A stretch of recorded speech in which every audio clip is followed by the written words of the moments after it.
From a design standpoint, the vehicle had to be incredibly beautiful, and at the end of the day, when you step back and look at it, it has to say Corvette.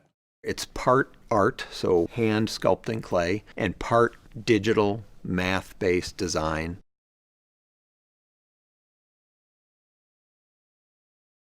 I think a lot of the leadership thought we want to go to mid-engine because it's cool, because most exotic sports cars in the world were mid-engine, but actually we were doing it because we felt like we were reaching the limit of our performance capability in the architectures that we had, and so we had to do something to move that forward. When I first heard that they were going to make the new Corvette mid-engine, really it was a game changer. We're bordering on 70 years of this vehicle. So you have this lineage to it that you have to maintain, but you also have to be willing to grow and take it further. With the mid-engine attributes, you'd have the rear weight bias from the engine for better acceleration, performance, and track times, as well as the low forward cowl for excellent visibility, and the lighter front, which really makes the car fun to drive. Corvette is an emotional driving experience. No matter who you are in life, when you get into a Corvette, you're a superhero.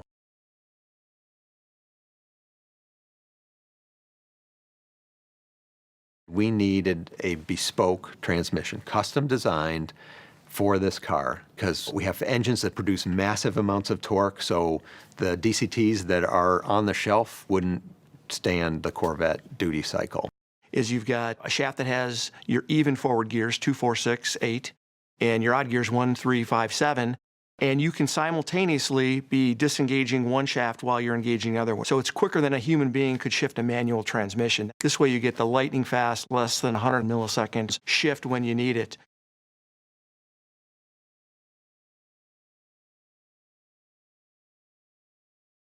What if we could do a new definition of a mid-engine sports car, not just for high-performance driving, but to go on trips, adventures, just make the driving to work an experience?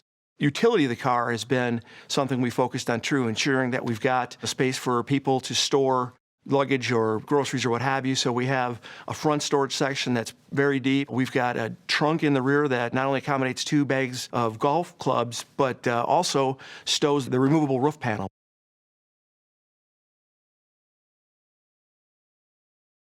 Driver mode, which is what most people are used to as tour, sport, track, and weather. My mode and Z mode are actually just 2 additional modes. Tour, we look at it as a balanced mode that's good at everything. Sport is a little bit more catered toward the spirited driving. Track is all about the response and how the vehicle handles around maximum cornering, maximum acceleration, and maximum driver feel of the road. What my mode and Z mode will allow you to do is for the driver to configure it themselves. The design intent of Z mode is for a single use case. You could set up Z mode for that curvy road that you go on every day on the way to work. Click on Z mode, do your curvy road, and then go back to my mode, and that's your day.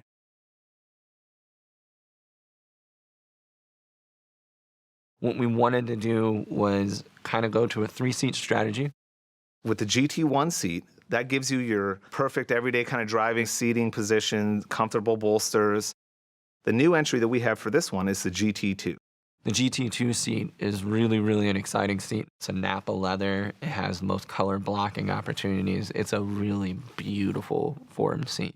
The other side effect of that is it allowed us to really dial up the competition seat. So we brought in a new material. It does a couple of things. One, it holds you in, and then the other side of it is it eliminates a little bit more leather because every ounce counts on this vehicle, especially when you're tracking it. When we started designing the interior, we wanted to make sure that it felt uniquely Corvette, but it feels like no Corvette you've ever been in before.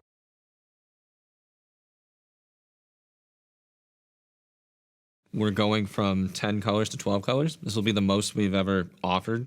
What we're finding is that our consumers want to bring a little bit of their own identity in the car and really want to exemplify who they are and bring their own emotion out. And then the other main point that we did on the interior was the stitching and seatbelts. And this is really giving you a step above black when you go down that path.